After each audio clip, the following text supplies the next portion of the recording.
Hello and welcome to the Hibs Observer Monday afternoon briefing with myself, Liam Bryce, joined by Craig Nisbet to take a look back at Hibs' 2-2 draw with Dundee at Easter Road on Saturday. Hibs coming from a goal down to lead 2-1 and then an unfortunately familiar story, conceding lately on in the game. Simon Murray coming back to haunt his old team. A goal right at the death. Earns Dundee a point. Craig, first off, how are you? Were you at the game at the weekend? Yeah, I was there. I suppose, like many Hibs fans, you were. When we went 2-1 ahead, I was just hoping for, especially for David Gray, just to get that one over the line. But it was a familiar feeling by the end. Yeah, aye. I don't know if there's actually much more to say on top of that, to be honest with you. But yeah, of course, I mean, it turned mixed emotions was the word that David Gray used afterwards. I mean, it was, again, it's a point on the board. It's better than a defeat, clearly, but it's not quite where Hibs want to be at this moment in time. But yeah, Craig, as you might have seen it, folks, if you've been paying attention to the website today, it was a wee while ago, Craig has done a really good tactical breakdown of the goals conceded on Saturday. So we've got him on to just talk us through basically where it went wrong, because it's just becoming familiar problems. Like Hibs are orchestrating their own downfall almost. They're giving themselves a mountain to climb almost every week at the moment, and it must be frustrating the life out of David Gray. You can tell it's frustrating the life out of the supporters at the moment. Again, we had the sort of theme of last season, and that a late goal was conceded, but the early goals has actually been the kind of prevailing theme of this season so far. 9 minutes, I think it was, when Dundee went ahead, and at that one, Craig, it was a mess from Hibs' point of view, really, wasn't it? Yeah, I thought we obviously, like, to start off with, went back to as Patrick predicted, it was back to a 4-2-3-1 shape, change from how we set up against Celtic, and Kwon obviously came in for his first start, Nicky Cadden as well. So I think I said that in the article towards the end. It's more changes. I think if you include Molotnikov, you're talking like 7 new faces. Who are still getting bled in, which I think is important to remember. And yeah, the first goal, we were just chatting off air about maybe the lack of playing out from the back, and that'll maybe be something we touch on. But yeah, it's Ekpiteta, it's like a ball in. He's looking for Kurevic's feet. He's dropped in deep. He's just not strong enough. Silla just, wins the ball quite comfortably. And Dundee break at that point, but we actually recover like fairly well. There's only a couple of points that are a wee bit worrying. Kwon kind of dives in, I think, in one of the challenges, but Kurevic, to his credit, like, runs the full length of the pitch back to offer a bit of cover. And actually, I think Simon Murray makes a good run into the channel, kind of pulls Ekpiteta out a little bit. But we managed to kind of cover up that space, and I think he slides in maybe their left back. It could even been Scott Tiffany, actually. Maybe they both made the same run. Kurevic wins the ball, but it sort of kind of bounces off him and goes out to Murray. And, I suppose at that point, we've kind of defended it okay. Yeah. At that point, I suppose there's a couple of things that I sort of touched on in the article, like Newell is dropped in beside O'Hora. Maybe just a bit too deep, I would say, because considering there's a big gap at the edge of the box that I think Cameron's sitting at the edge of. And listen, it's a decent ball from Murray. It's a really bad clearance from Obita. Swings it with his right foot and sort of underhits it to the edge of the box. I don't know if Joe Newell sort of going backwards trying to head it maybe gets in his way. I don't even know with the sun at that point if there was something, but it's a poor clearance. And I suppose at that point, when it falls to the edge of the box, obviously the focus is on the ball, trying to stop Cameron in possession. But Kwon and Miller, they're just both kind of looking at the play. Tiffany's just left free, really, to just kind of wander into the box, and it's a poor attempt from O'Hora to try and get a tackle in, and then obviously it's just that. I mean, it's a nice bit of play from Dundee to just bit of fast feet and laying the ball off for Tiffany, and it's a decent finish. But yeah, it sort of stems from the playing out from the back and getting the ball turned over, and then just all those little just those little decision making from each player just adding up to then us getting into a position like that. And Obviously then it just gives you a bit of a mountain to climb. And again, the other main thing for the team is a team that's already really fragile.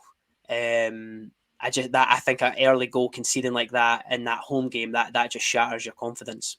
Yeah, aye, and it certainly I felt took Hibs quite a while to start to grow into the game. But again, that first goal was just, I felt it was an example of, I think it was after the first game against Celtic where David Gray said it's like, or it might even been the St Mirren game.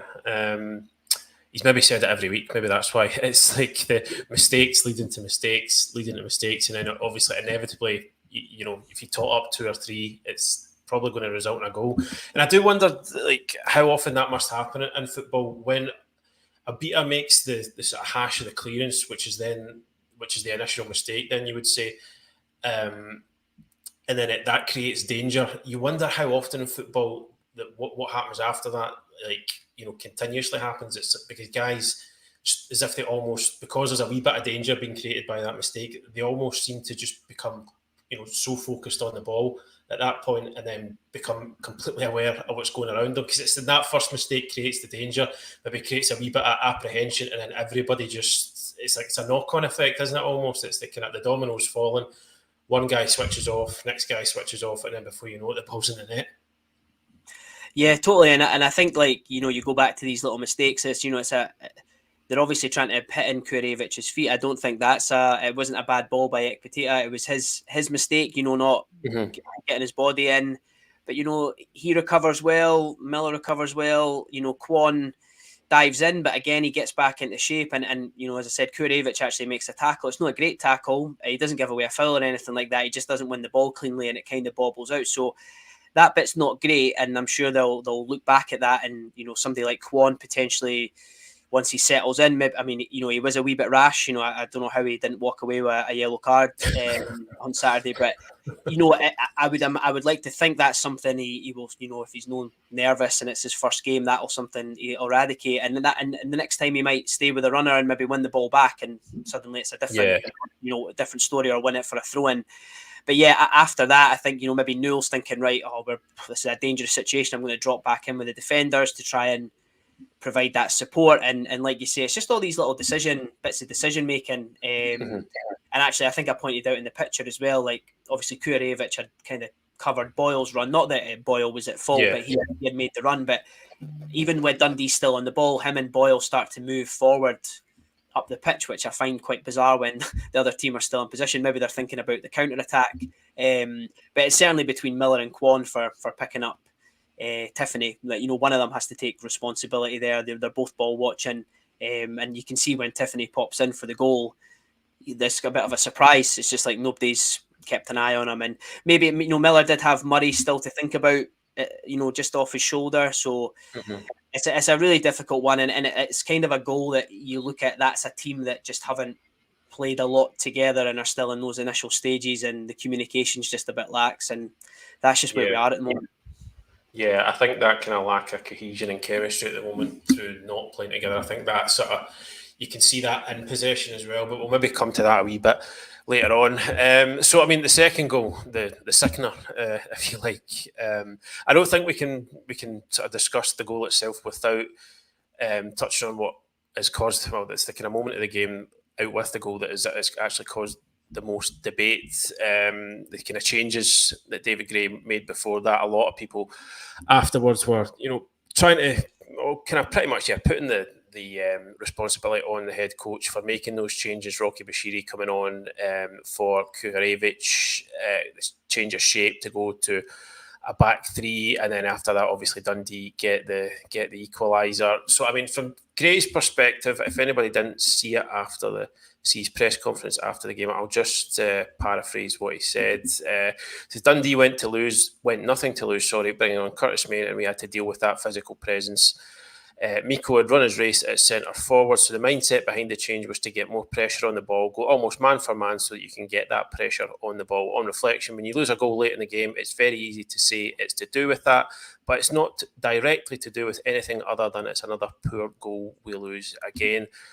So, I mean, it's kind of split opinion whether David Gray should have made that change, where he shouldn't have. You kind of touched on it a bit in your article, but I'll let you just kind of elaborate on that just now. You didn't think it was you thought it was the kind of the right call to try and match up with what Dundee were trying to do?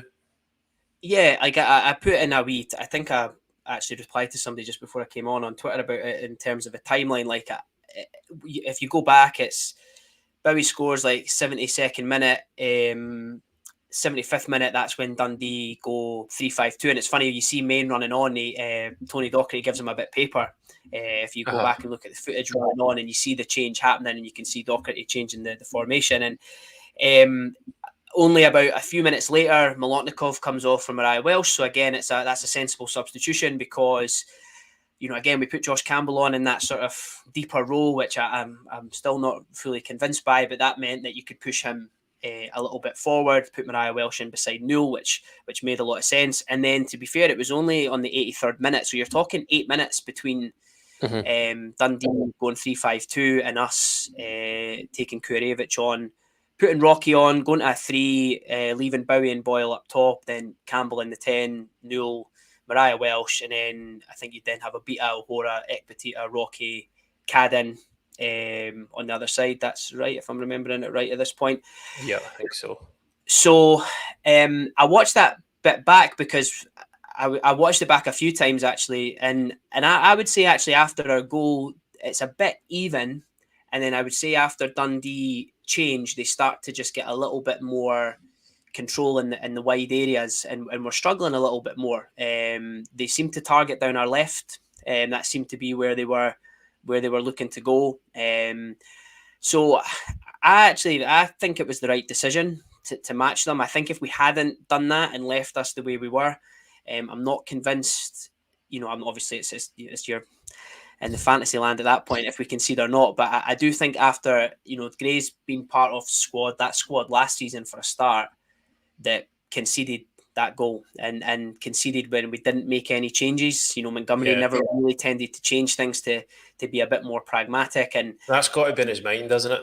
I think so. And obviously I want Hibs to win all the time, but I really, really, when he made that change to match it up, I really wanted it to pay off for him, just to show, for him. But he's right as well that the goal, it doesn't come from having a 3 at the back. It's interesting actually, because even though they went, I think they put Ingram on right wing back, and actually the 2 big chances they have, one being the goal and one before it, is actually from Portales at right centre back, just bombing forward. And he has a chance about 4 minutes before the goal where Boyle doesn't track him. He just gets clear. I don't know if you remember this. He cuts it back and Simon Murray slips right in the penalty area. And I mean, Murray would have had a clear shot at goal at that point.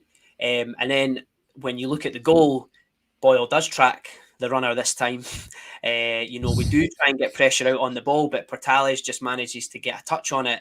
And it's a decent pass. I'm not sure how much of it's like fully meant, but then it's just about Simon Murray at that point, and he moves off Ekpitita and in off O'Hora's shoulder. And I suppose I think the criticism for the goal at that point, I think I said in the article, if you're being super critical, it could be on Newell and Boyle and the pressure on the ball and Obita and things like that. But I just think Ekpitita, and it was the same in some of the other games, the distance between him and O'Hora, it's just too big. And just before the goal, actually, at the game where I sit, you can kind of see the back line. And if you go back and watch just a couple of minutes before it, it's really all over the place. It's really, people are dropping, people are trying to call the line up. It's just the Ekpitita and Rocky go for the same ball. You can just see the nerves and stuff setting in at that point. So, yeah, it's one of them. I think I said to somebody, I'm a bit torn between it because I think I do think it was the right call and the right move, and it certainly made sense. It's just when the players went on, I don't know if it just disrupted us too much or just got into their heads a little bit. But yeah, certainly the goal didn't come from that change, I don't think. But it's a really tough one, and I can see why it's split in debate. Yeah, I can certainly understand why David Gray did it, but at the same time, I can understand why people are then linking it to what then happened. I suppose it can be 2 different things. On paper, it could be the right thing to go and do, But then, in the kind of the game situation, making changes, it is a fairly significant, change in shape at that time of the game. It is a, fairly significant decision in a team that is already maybe a wee bit psychologically fragile. Do you think it was maybe the right thing, in tactic? If you were talking like purely tactically to try and match up, with what Dundee were doing, it was the kind of right call to take. But there's the kind of, the other side of it, that kind of intangible side of how players adapt and how they react, psychologically. Is there maybe an element of that is coming? Yeah, I suppose it's down to, and it might be an interesting question next time you or Patrick are in the presser to ask him, but how much of that is a plan thing, how much of that is like, if we are up, lads, we will, if the other team do this, we are going to do that, so be ready for that. I suppose the other thing as well, Rocky never played in the first games, then he kind of gets thrust in against Celtic in a back three, playing it like left centre back. And then when he came on Saturday, he's thrust into a back three playing right centre back. And I just think like that's maybe where I think there is a wee bit of a question there to go, well, I don't, with the greatest respect to our players and stuff, I don't think our players are, I don't think David Gray's had the time, or we've quite got the players to be as flexible and things like that. I just don't think that's kind of where we are. At the moment. So, and listen, you could argue, well, if we put Rocky on and we switch O'Hora and we start doing that could have caused even more chaos, which I understand. But I think probably when he looks back at that decision, there'll be the things in his mind of, well, should I have put him on there? Should I put him in a position he's more comfortable in at left centre back? Would he have been able to pick up Murray a little bit better, or potentially read it a little bit differently? I mean, it's ifs, buts, and maybes, but. Yeah, I do think you're right. I do think that on paper, I think it was the right thing to do. Even look at, I was just double checking the subs we had left at that point. If you were taking Kurevich off, I mean, you're talking McCurdy, he wasn't going to come on. Megwa, you could have tried to force on in a way, but I don't think that was the right sub. And Amos definitely wouldn't have been the right sub there. So if you were making it to do what you're doing, then I think it was right. You leave Boyle on the pitch as well for a potential counter attack, and so yeah. I think it's right. I mean, and also, by the way, we hit the bar just not long after the goal. So, it could have been a pretty interesting finish. But I genuinely hope it doesn't deter him from doing something like that again, because I do think for us at the moment and where the squad is, being a bit more pragmatic in the final part of games is the right way to go. It's just the impact and where the players are at the minute that I think he needs to probably be mindful of. Yeah, exactly. I mean, it's very fine margins, isn't it? I mean, if he doesn't change it at all and Dundee score anyway, then the question being asked was, why didn't he do something to show the game up? I think that was, you might have mentioned it earlier, actually. It's just one of the things that was constantly, it was quite evident sometimes with Nick Montgomery that at least from what we could see, there was maybe not enough done sometimes to shore up games, to see games out. So, I mean, I suppose my point is, who would bother being a football manager? So yeah, I mean, that's the two goals covered there, folks. And just to plug Craig's piece again, it is very, very good, very concise, very clear breakdown of where the Dundee goals came from on Saturday, and you can read that on our website. Now, just before we finish up, maybe just talk a wee bit about Hibs in possession, because I felt as though, even though there was two good goals scored on Saturday, they still, to me, and again, we talked about this from a defensive perspective as well. I think in possession as well, they still do look a bit like a side that is heavy on guys who have not played a lot of football with each other. I mean, you think about the likes of Kwon coming in for his first involvement at all, Nicky Cadden first start, Kukurevich hasn't been around too long either. I mean, so it was a wee bit, I feel like the build up and the attacking play was just, I think the word you used before we came on, there was very little flow to it, wasn't there?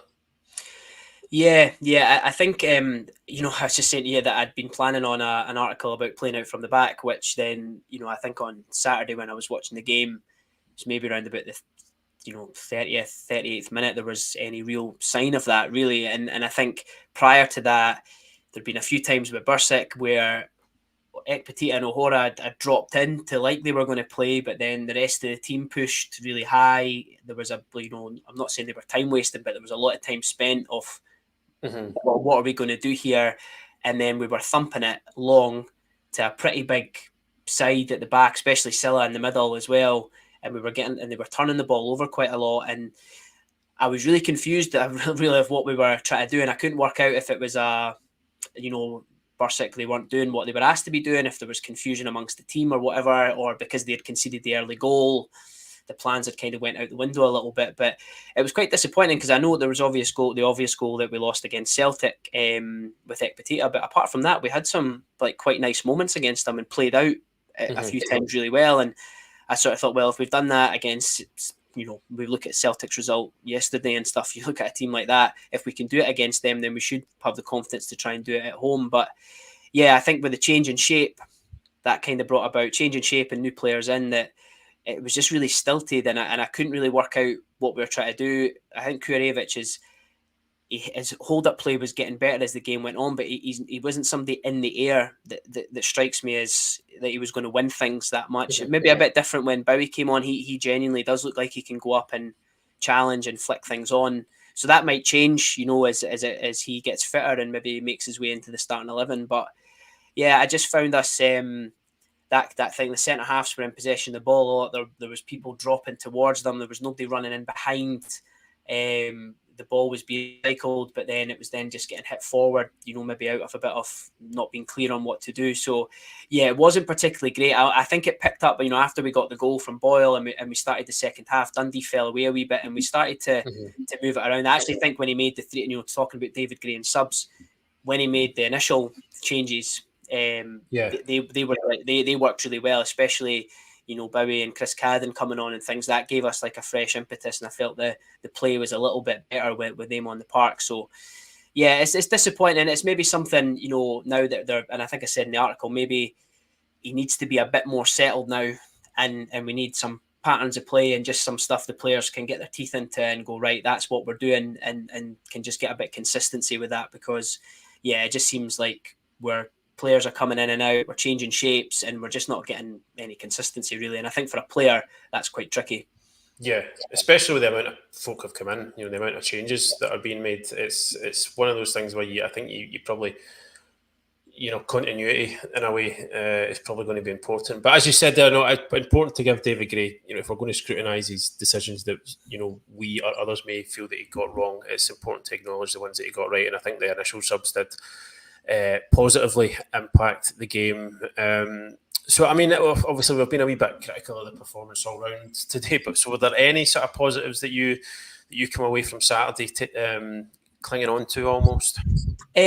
Genuinely, I thought Nicky Cadden, I thought his deliveries, were really good. I thought you see he's a bit no nonsense. He gets the ball out of his feet, and he had a good bit of whip on. He's obviously still building his fitness up.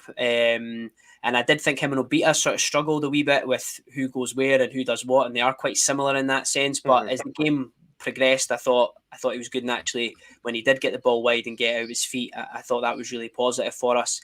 And obviously Bowie, I think he comes on. We've not had a player like that for a very long time. Just someone who's big and strong, and you can see him. He rolls the defender, gets his way through, but he's also got a finish at the end of it as well. So I thought that was really exciting, and I liked the look of that. It was obviously good to see Boyle getting off the score sheet as well. So I think that was particularly positive. And at certain points in the first half when things weren't going so great, I thought Molotnikov, for such a young kid being thrust in there into a team that's struggling and a fan base that's at times pretty toxic and low on patience, I thought he showed some really, really classy touches and always willing to get on the ball, always wanting it, always looking to stretch. And I think, I know he has moments where he does a wee bit too much and stuff like that, but I just think that's something that we should be really, really positive about, because I think just if we nurture that positively, I think we've got a real player on our hands. So I think it was more individual performances that probably took the attention more than anything across the whole team. Yeah, you're right about Molotnikov. I mean, that was a tough shift for him up against Silla, isn't it? Because he's a real physical player. But he'll be all the better for that, won't he? Getting kind of roughed up a wee bit. He'll kind of know, right, this is what I've got to be able to deal with now, isn't it? Yeah, I think so. And, he managed to, when he couldn't go sort of 1v1 with him. He was trying to, him and Kurevich actually, and Kurevich dropped deep quite a lot, and that gave Molotnikov some space to get into him, and they worked that quite nicely. So, I think that was a real positive. And I suppose the other positive, I thought McCowan looked quite neat and tidy on the ball when he had those moments. So, if that happens, I could see him fitting into the team quite nicely. But I think we've still got Hoylett to come into this team as well and offer that experience and stuff like that. So I think as the team, as we progress, it's going to be tough because we need to get results. Like, I think the game at Kilmarnock next week becomes like so important, and they're struggling, for form like us a lot as well. But I do think once the window shuts and we've got that settled squad, and if we manage to add the players that we're hoping to add, then I think then it's just down to David Gray and the coaching team to get the best out of them. And I do think at that point, we if we add the players we should be, we've got a more than capable squad. Yeah, absolutely. Obviously, speaking of adding players, it is the final week of the transfer window, so we expect there'll be plenty of news to get stuck into over the week, and we'll endeavour to bring you all that as and when it happens, folks. But for just now, we are going to leave it there. Thanks again to Craig for joining us. Just one final time, just encourage you all to get onto the website and check out his tactical breakdown of Saturday's game. If you don't have a subscription to the Hibs Observer yet, the details are on the ticker below. It's currently a £4 for 4 months offer that gets you access to all our content, including Craig's tactical stuff, match coverage, exclusive interviews, features, and obviously these videos that we do throughout the week as well. But that's enough from me for today, folks. Thank you very much, as always, for joining us, and we'll be back later in the week. Have a good one. Cheers. Thank you.